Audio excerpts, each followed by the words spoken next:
Good morning, students.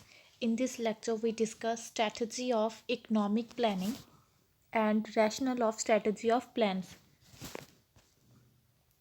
First, we discuss strategy of economic planning.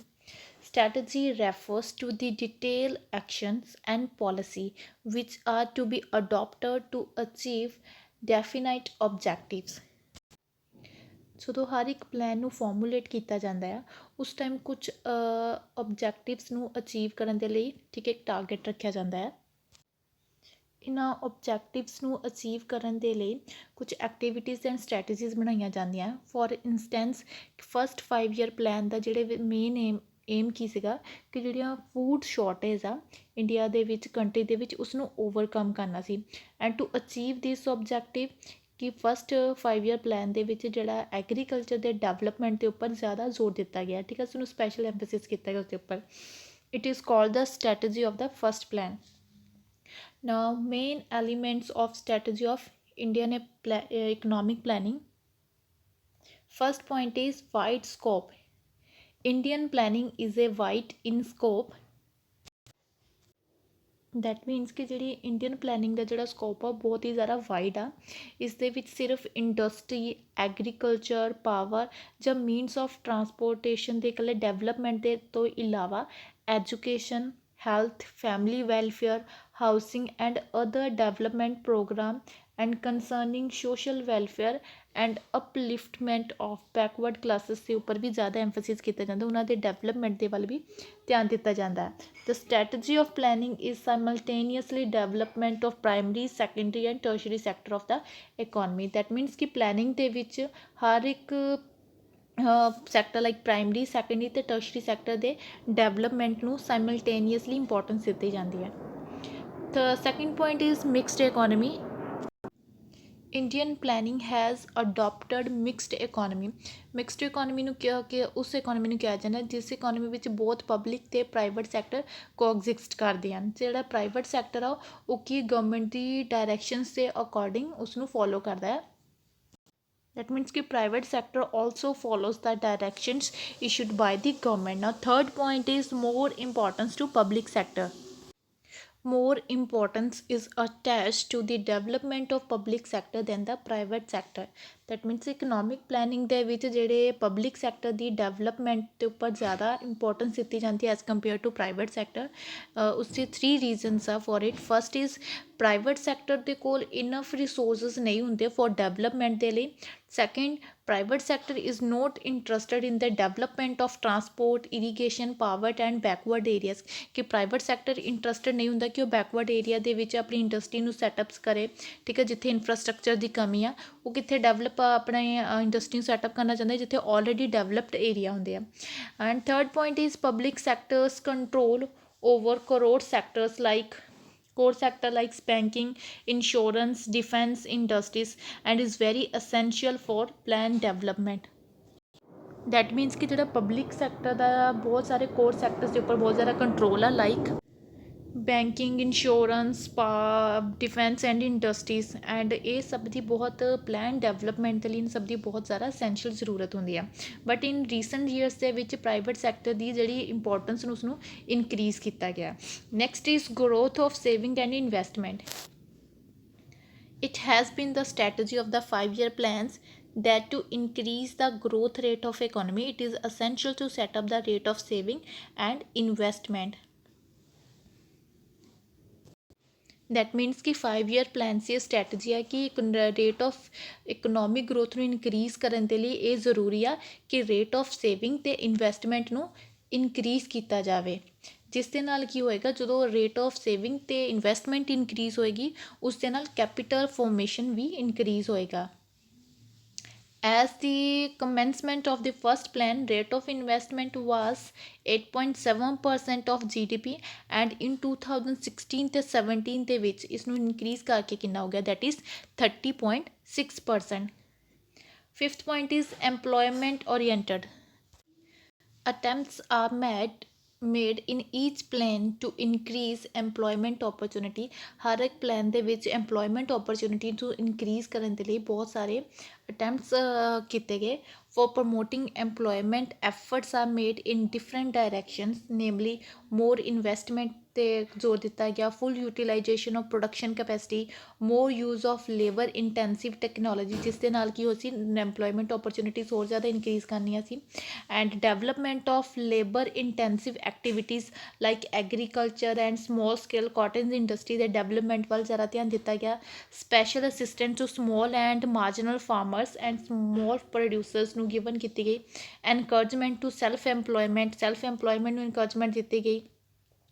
employment oriented trainings, special employment oriented programs in area suffering from employment and underemployment। that means ਬਹੁਤ ਸਾਰੇ efforts ਕੀਤੇ ਗਏ government ਦੁਆਰਾ plans ਦੇ ਵਿੱਚ ਕਿ employment opportunity ਨੂੰ increase ਕਰਨ ਦੇ ਲਈ।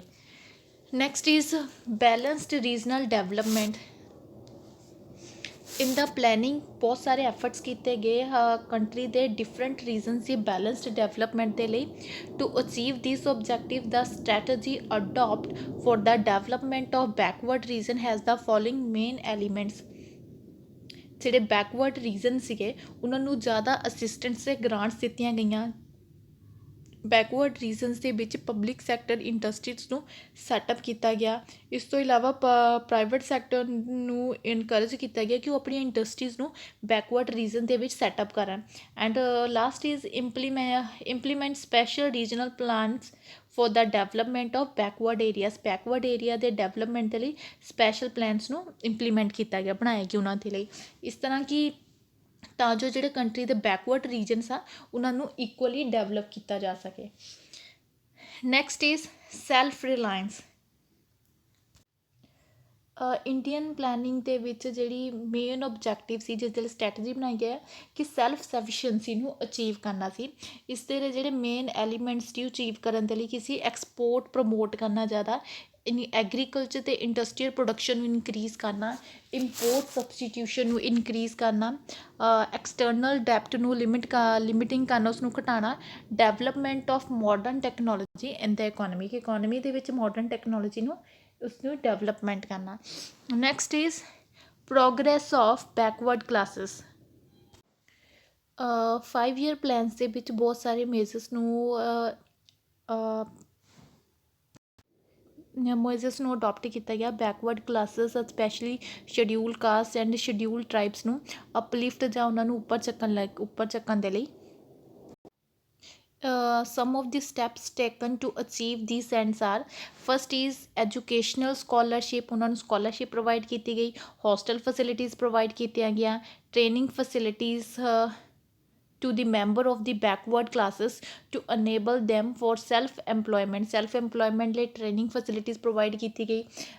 government job services ਦੇ ਵਿੱਚ reservation ਦਿੱਤੀ ਗਈ, distribution of surplus land among landless laborers and help to backward artisans, house for backward classes ਜਿਹੜੇ house ਦਿੱਤੇ ਗਏ, and development of tribal areas। next is education। Strategy of planning is to render the manpower educated and skilled। To achieve this objective both general and technical education have been expanded।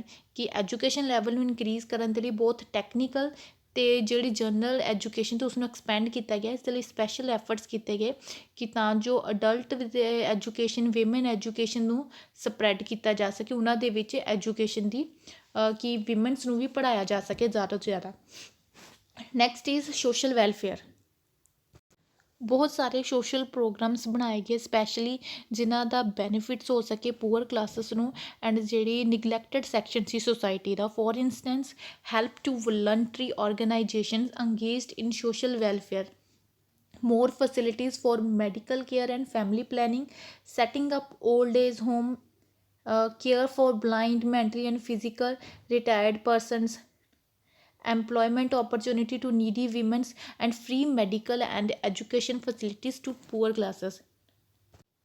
In short, ਇੱਕ ਜਿਹੜੀ planning strategy ਦੇ main elements ਕੀ ਸੀ, investment ਨੂੰ increase ਕਰਨਾ, economic equality ਨੂੰ achieve ਕਰਨਾ, poverty ਨੂੰ remove ਕਰਨਾ, ਮੋਰ employment opportunity ਨੂੰ ਅਚੀਵ ਕਰਨਾ, ਬੈਕਵਰਡ ਕਲਾਸਿਸ ਨੂੰ ਅਪਲਿਫਟ ਕਰਨਾ ਐਂਡ ਇਕਨੋਮਿਕ ਦੇ ਡਿਫਰੈਂਟ ਸੈਕਟਰਸ ਜਾਂ ਡਿਫਰੈਂਟ ਰੀਜ਼ਨਸ ਦੀ ਬੈਲੈਂਸਡ ਗਰੋਥ ਕਰਨਾ, ਸੈਲਫ ਸਫੀਸ਼ੀਐਂਸੀ ਨੂੰ ਅਚੀਵ ਕਰਨਾ ਐਂਡ ਬੈਲੈਂਸਡ ਰੀਜਨਲ ਗਰੋਥ ਕਰਨਾ। Now next is rational of strategy of plan.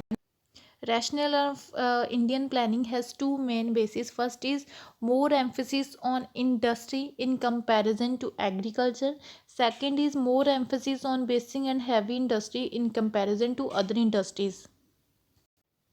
First we discuss more emphasis on industries. Economic development ਦੇ ਗੋਲ ਨੂੰ achieve ਕਰਨ ਦੇ ਲਈ ਇੰਡੀਅਨ ਪਲੈਨਿੰਗ ਦੇ ਵਿੱਚ ਜਿਹੜੇ ਇੰਡਸਟਰੀਅਲਾਈਜੇਸ਼ਨ ਦੇ ਉੱਪਰ ਜ਼ਿਆਦਾ ਜ਼ੋਰ ਦਿੱਤਾ ਗਿਆ ਐਜ਼ ਕੰਪੇਅਰ ਟੂ ਐਗਰੀਕਲਚਰ ਦੇ ਡਿਵੈਲਪਮੈਂਟ ਨਾਲੋਂ। Following arguments are advanced in this respect. First is increase in national income. Increase in national income, that means कि by giving more emphasis on industries, national income has increased at a faster rate। ਕਿ industry ਦੇ ਉੱਤੇ ਜਦੋਂ ਜ਼ਿਆਦਾ ਜ਼ੋਰ ਦਿੱਤਾ ਗਿਆ ਉਸਦੀ ਡਿਵੈਲਪਮੈਂਟ ਦੇ ਉੱਪਰ, ਉਸ ਦੇ ਨਾਲ ਕੀ ਹੁੰਦਾ ਕਿ ਨੈਸ਼ਨਲ ਇਨਕਮ ਵਿੱਚ ਜਿਹੜਾ ਇਨਕਰੀਜ਼ ਹੁੰਦੀ ਆ ਉਹ ਜ਼ਿਆਦਾ ਤੇਜ਼ੀ ਨਾਲ ਹੁੰਦੀ ਆ।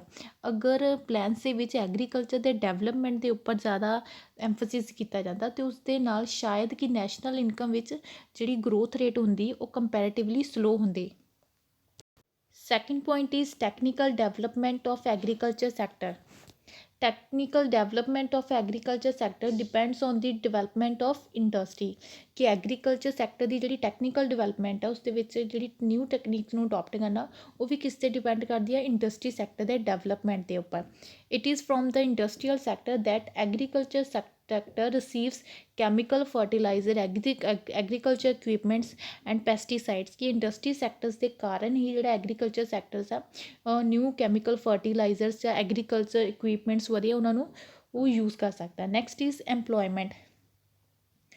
ਇੰਡਸਟਰੀਅਲ ਡਿਵੈਲਪਮੈਂਟ ਦੇ ਕਾਰਨ ਹੀ ਜਿਹੜੀ ਐਮਪਲੋਇਮੈਂਟ ਓਪਰਚੁਨਿਟੀ ਜ਼ਿਆਦਾ ਜਨਰੇਟਸ ਹੁੰਦੀ ਆ as compare to agriculture sector ਦੇ ਡਿਵੈਲਪਮੈਂਟ ਨਾਲੋਂ।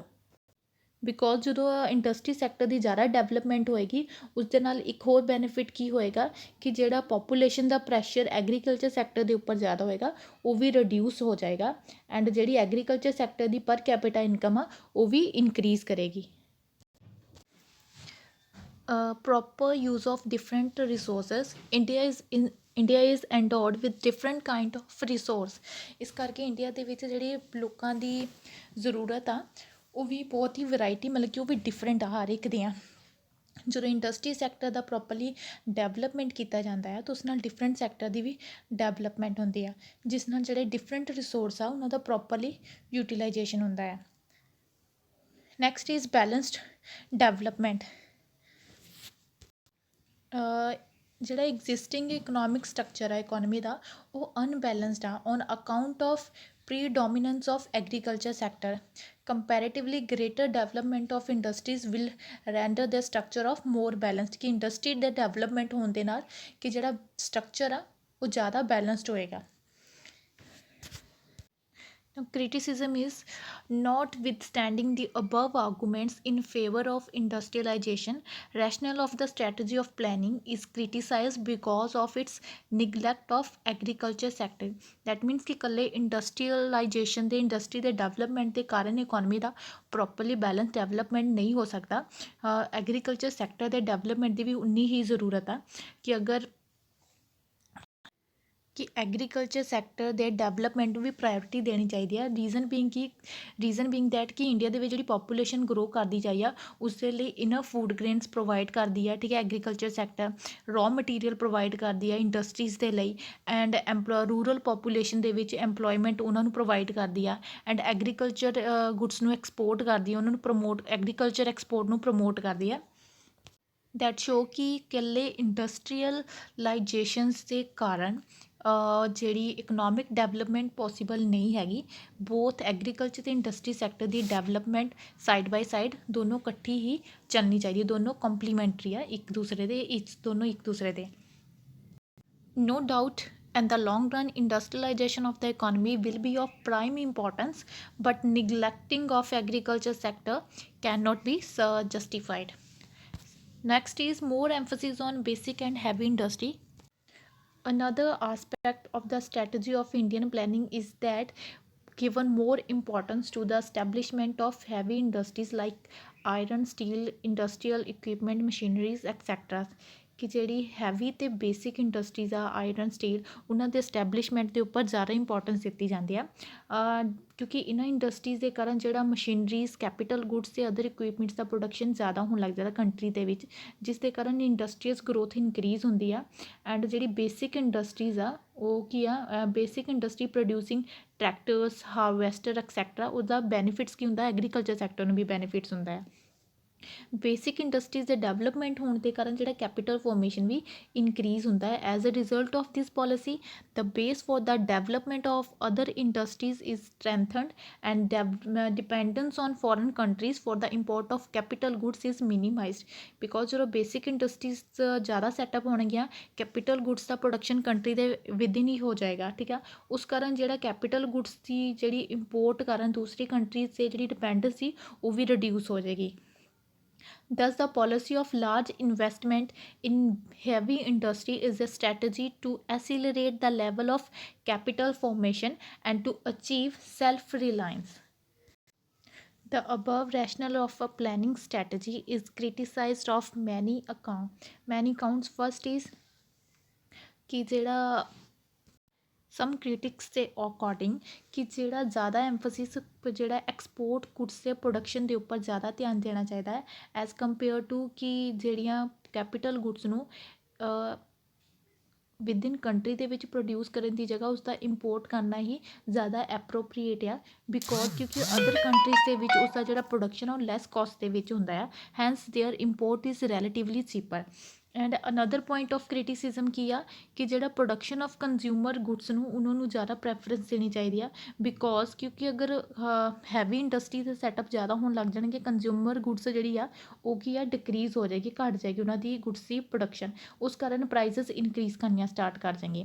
ਐਂਡ ਅਦਰ ਸਮ ਕ੍ਰਿਟਿਕਸ ਕੀ ਕਹਿੰਦੇ ਆ ਕਿ early stage of economic development ਦੇ ਵਿੱਚ ਜਿਹੜੀ ਇਨਵੈਸਟਮੈਂਟ ਕੰਜ਼ਿਊਮਰ ਗੁੱਡਸ ਸੈਕਟਰ ਦੇ ਵਿੱਚ ਕਰਨੀ ਚਾਹੀਦੀ ਆ ਬਿਕੋਜ਼ ਜਦੋਂ ਇਸ ਸੈਕਟਰ ਦੇ ਵਿੱਚ ਪ੍ਰੋਡਕਸ਼ਨ ਇਨਕਰੀਜ਼ ਹੋਏਗਾ ਤਾਂ ਫਿਰ ਆਟੋਮੈਟਿਕਲੀ ਜਿਹੜੀ ਆ ਡਿਮਾਂਡ ਫॉर ਮਸ਼ੀਨਸ ਵੀ ਇਨਕਰੀਜ਼ ਹੋਏਗੀ ਤਾਂ ਉਹਨਾਂ ਦਾ ਪ੍ਰੋਡਕਸ਼ਨ ਆਟੋਮੈਟਿਕਲੀ ਪੋਸੀਬਲ ਹੋ ਜਾਏਗਾ, ਇਨਕਰੀਜ਼ ਹੋ ਜਾਏਗਾ। Consequently development of heavy industry will be accepted, heavy industry ਦੀ ਜਿਹੜੀ ਡਿਮਾਂਡ ਉਹ ਆਟੋਮੈਟਿਕਲੀ ਹੋਰ ਜ਼ਿਆਦਾ ਇਨਕਰੀਜ਼ ਹੋਏਗੀ।